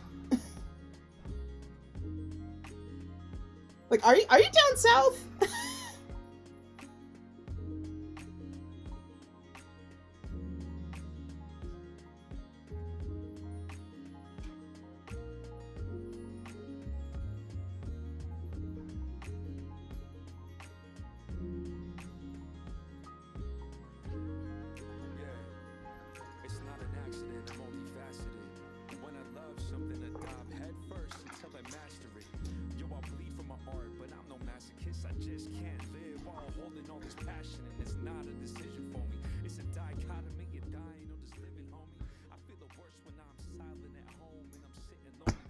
That's why. That's why. That explains it. Because I've spent some time down there, down in Florida. It makes sense. It's like, down there is like winter. What winter? At least to me as a northerner. Yeah, it's basically eternal summer down there. It's basically less hot and more hot. Always random rain.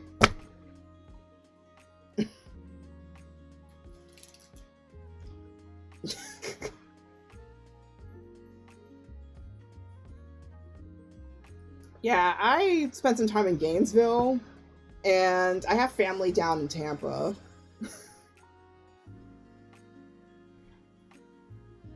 And I also have some friends in Orlando. So it's not, I know Florida pretty well.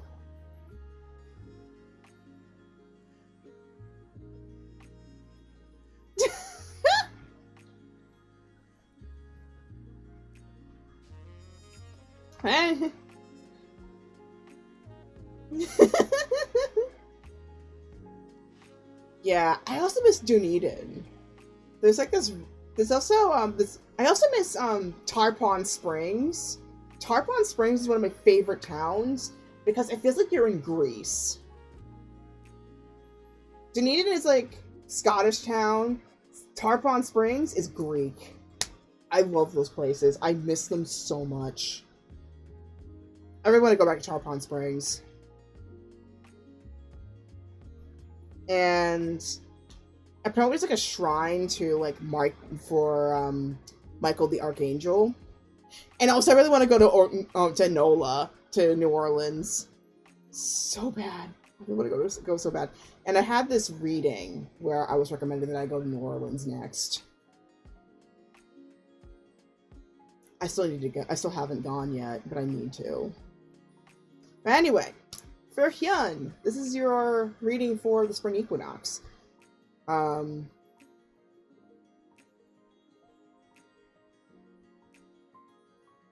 you're making me think of Princess and the Frog. But anyway, for Hyun, this is your reading for the spring equinox. So, first off, we got the Queen of Pentacles.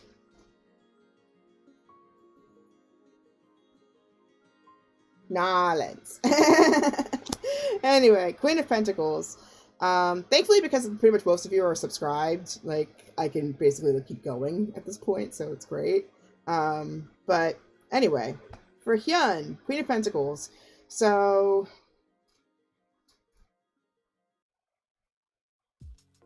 that is funny. Okay, I'm feeling a maternal figure might be coming into your life at some point. But I also feel like there's a call for nurturing. There's a call for for nurturing. Pentacles, I mean, it can be talked about in terms of abundance of finances, but I feel like also just in general, an abundance of resources is coming up for you.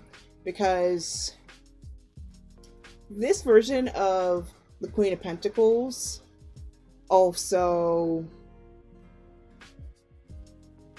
is inspired by Lakshmi, the Hindu goddess of abundance. And yes, I believe I pulled her for you recently. Yes, I did. Off camera, I pulled this for you. You did. So I feel like, yeah, she's going to be a big figure for you this spring equinox, which makes a lot of sense considering the season. But yeah, I'm feeling like you need to be prepared for a bounty of some sort, like a huge, bountiful plenty of some sort coming for you during this season. So be it literal, be it metaphorical, I feel like something's coming in. So yeah, get ready. There's some good stuff coming through from what I'm feeling here. Then secondly,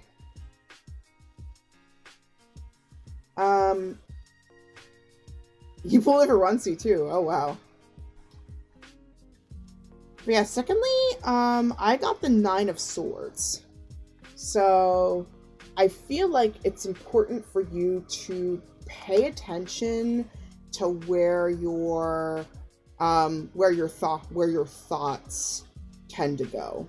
And yeah, I remember that as well. I remember that for Runcy. Yes. Yes. I remember that reading. It was another off-camera read. But yeah, the second thing about the Nine of Swords, I feel like it's a call for you to pay attention and be careful with where your thoughts tend to go, because if it tends to spiral towards frustration, try not to indulge too much in inner turmoil during the season. So yeah, I'd say be careful with where your thoughts tend to go. Try to redirect them when you can. But also, at the same time though, make sure you are being as honest as you can as to where your frustrations lie, where your feelings are. Put all the cards on the table and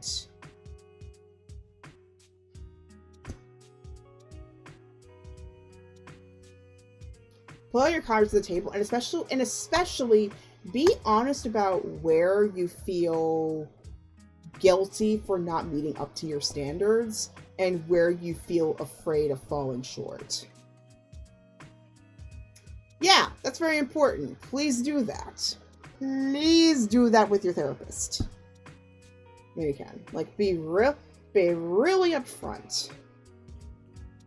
Be really upfront with what your inner turmoil is.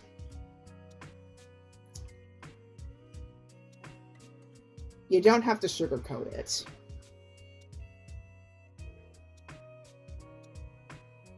But the bigger thing is, the good news is, you can work through it.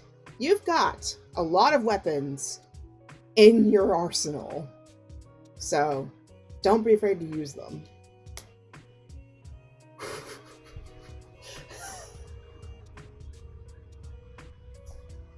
Bro, I scare myself sometimes, you know? I wasn't even trying. Anyway, next piece of advice. Four of Pentacles.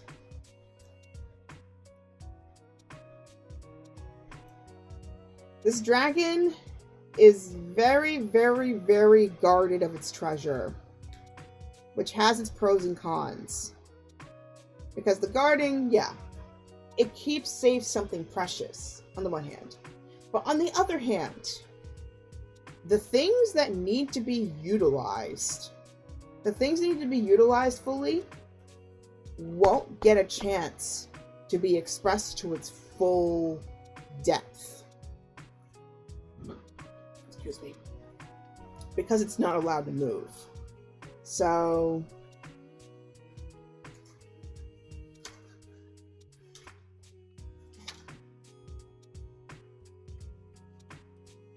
another thing you have to pay attention to is making sure the surveillance, the guarding doesn't turn to the point of unhealthy clinging, where you don't allow things to move.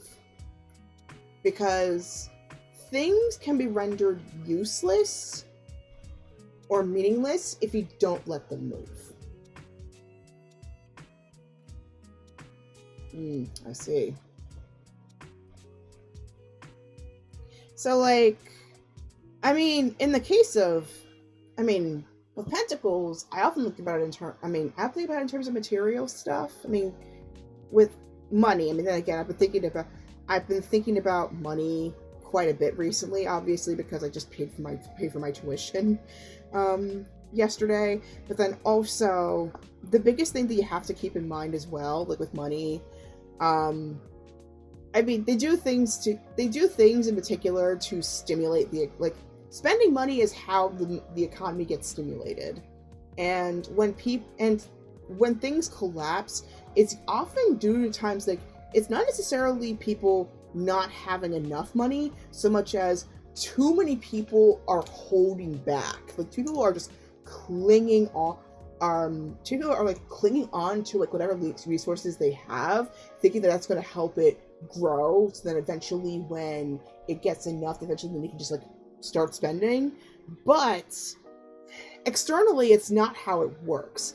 The stymieing of the flow actually makes the situation worse for everyone else, and then it's like, oh god, we have to drop the amounts, but then dropping the amounts actually drops the worth, and then it becomes glorified paper, essentially. So I guess I'm thinking about it in terms of material things, but not necessarily material things. It doesn't have to be limited to that. But the biggest thing is that I'm getting with this card is make sure you are putting whatever things that you value to good use. Don't let it be a glorified paperweight, so to speak. Let yourself use those things.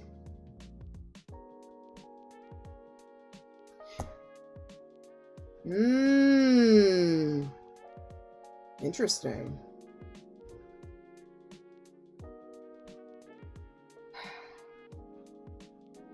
I hope not. But certainly, you don't want to cling to the point where things get worse. So, knowing when to protect and when to let things breathe is very important. The last thing you want to turn into, I think the better metaphor is this: don't turn into King Triton on a bad day. And I mean Disney's King Triton. Don't turn into him. Please don't.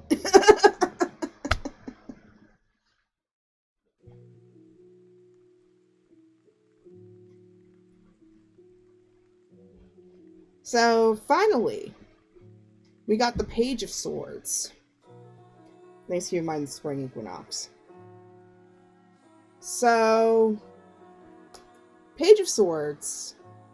Out of all the swords you can get, this one's probably one of the good ones to get because during the spring equinox, you are going to learn the skills to not have to cling so much and embrace the nurturing that you need to keep going.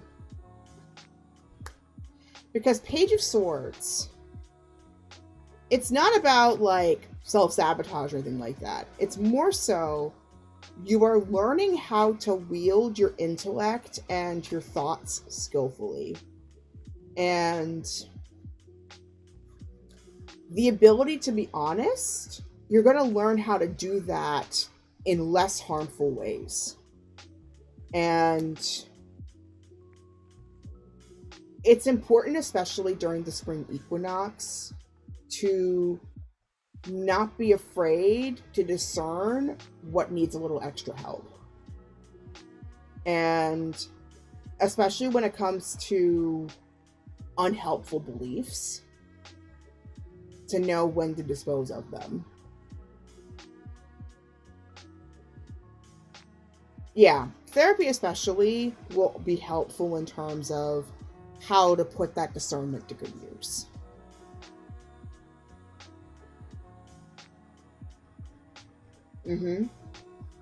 Yeah, intellectualizing versus actually feeling your feelings.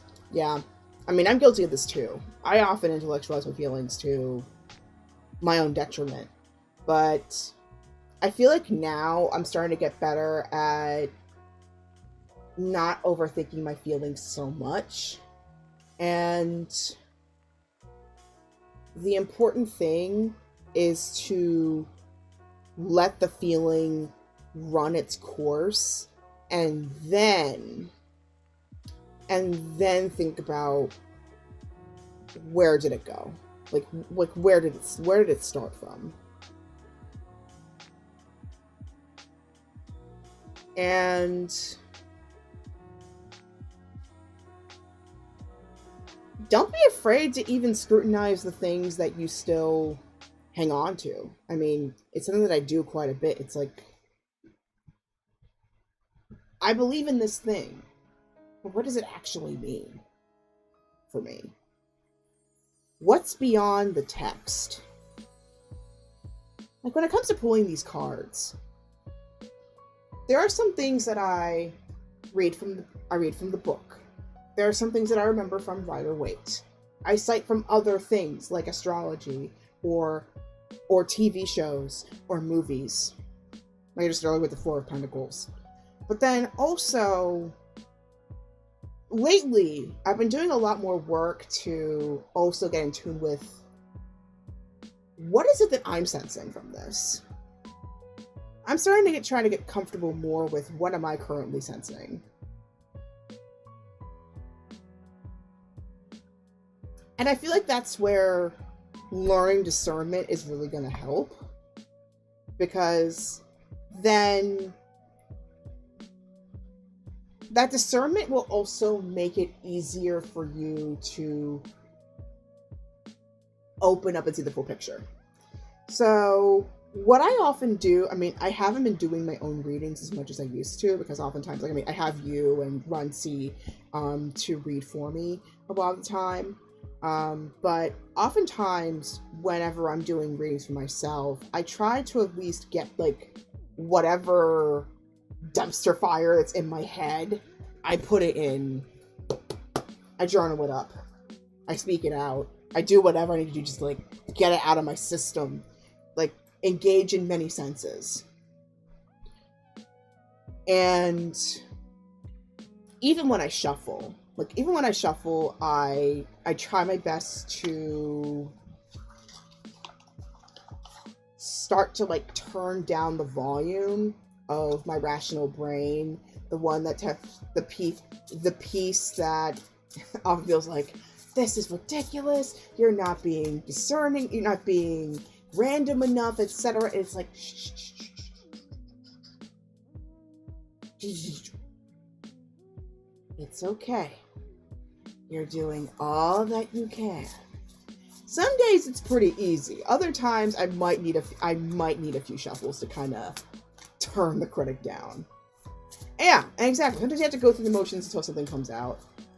And yeah, I feel like the spring equinox will be a great teacher towards you starting to finally, I feel like you're finally are getting ready to figure out what that full picture is. And you're going to learn some methods on how you can do that.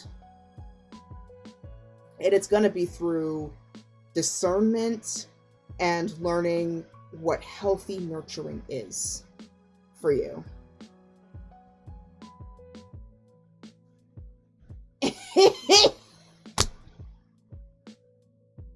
Bruh, I hope you don't hate me too. I hope you don't hate me too much, because this is a song that I pulled for you, I think now at least 3 times already. If you haven't listened to it, I think you should.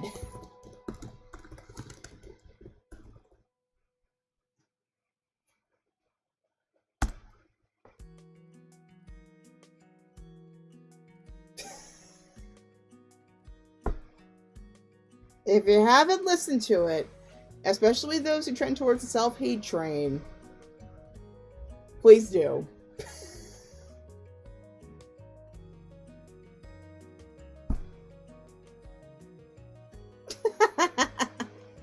Queen Herbie's Black Sheep. Like, this song is deep. Let me tell you. And I think it's time that you embrace the black sheepiness. That is your uniqueness.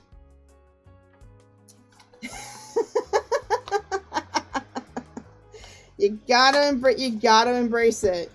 You gotta embrace it. It's there. You gotta embrace it.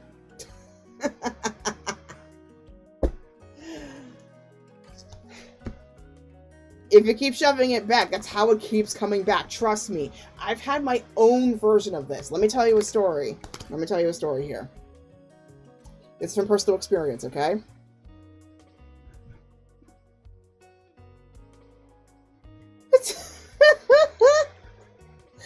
Okay, I have a story here. So, I've been using this deck called the Isis Oracle, and it's by Alana Fairchild.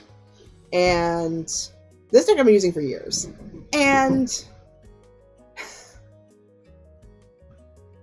I used it for back when I was doing this program with Sama Corral, aka Flourishing Goddess. And I often use that deck like every week to think about like things I should think about every week, or during my devotionals and stuff. And every time I pulled for myself, I always got Temple of Black Obsidian. And Temple of Black Obsidian is often about, okay, it's time for you to confront what's been like the shadows that you've been kind of wallowing in. And it's like, it even got to the point where intuitively I knew Temple of Black Obsidian was going to be in the spread. And then I flip it over. It's like, yep, it was right there. And it's like, I can't deny that, like, I've been in this ridiculous amount of emotional pain. Like, every time. I started dreading after a while, shuffling this deck, and, like, I keep coming up, like, Temple of Black Obsidian, Temple of Black Obsidian, Temple of Black Obsidian. Almost every time, like clockwork, when I think of pulling out from that deck, I was getting that deck. I was getting that card. So I totally get you getting frustrated with Black Sheep. Eventually, I got tired, and I started, okay, let me at least go deep and see where it goes. Go into the rabbit hole that is journaling. I did that. Did all these meditations, like, at least, like, and whenever I did my group therapy sessions, I went at it. I was honest about what I was feeling. And then eventually, Temple Black Obsidian stopped showing up. Thank God.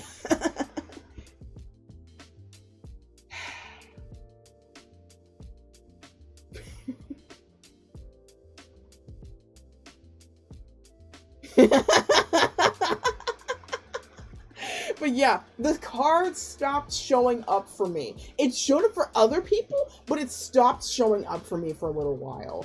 And then now, if it does occasionally come up for me, which it hasn't happened as often over the past year, thankfully, if it does show up, I'm like, okay, let's sit with myself, give myself the nurturing that I need, and let's face what needs to be faced and embraced.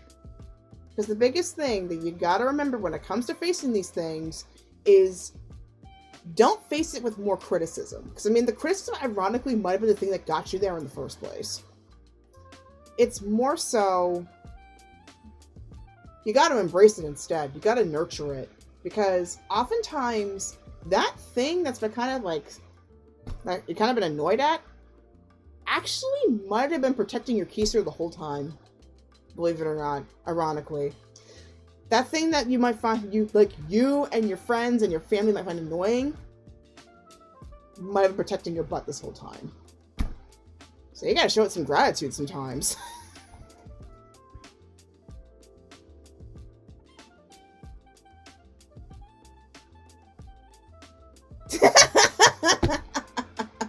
That's just me, though. That's just me, though. Your mileage may vary with this, but that's what I found, at least whenever I have, like, repeating cards. It's like, oh boy, I clearly need to face something that I have been denying.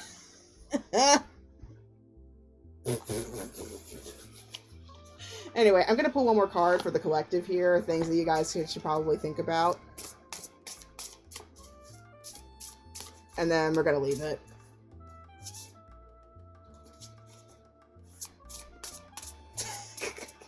I don't think it's a crane wife.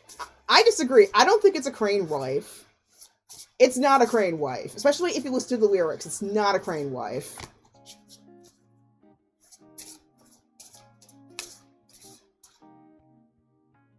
It is not a crane wife. I'm sorry, but I disagree.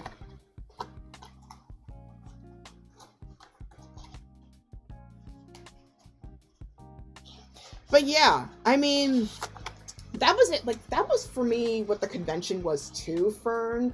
Like, I really had to learn what it was like to embrace compliments and what my abilities genuinely were without putting a hypercritical lens to it.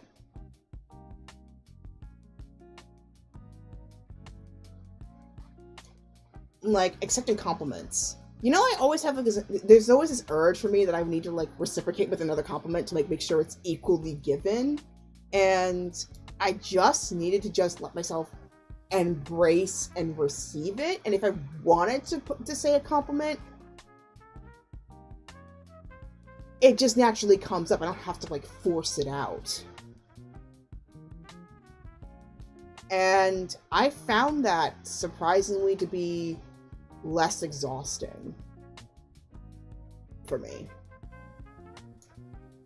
Yeah, I'm still processing, even though, yeah, I think this next week will make it a month since I've been. And the biggest thing that you should remember when it comes to relearning stuff as well is that you're not relearning from the same place. That's the biggest thing you gotta remember. You're not really learning from the same place. If actually, if anything, it's like a spiral staircase, not a circle.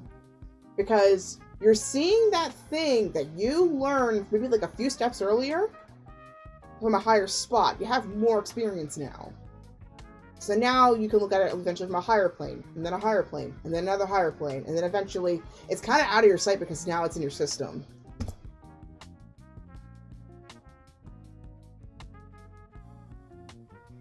Exactly. You're not stepping the same river twice.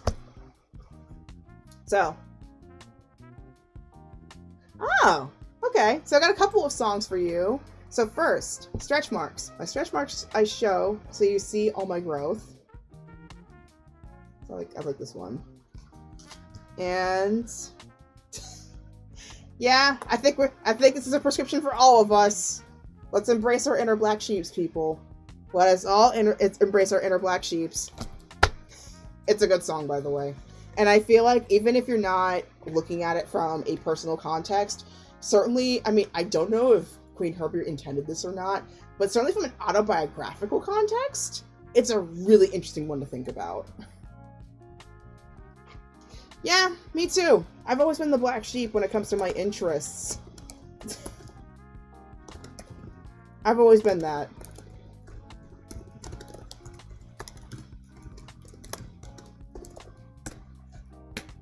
So that's for the collective. And with that, we have officially gone through the list for tonight. And that took about, let me see, about 2 hours. Not bad. I'm starting to get the hang of this. If you have stayed this long, y'all are champs. Thank you so much for sticking around for as long as you have. Hope y'all have gotten so many insights. I certainly have.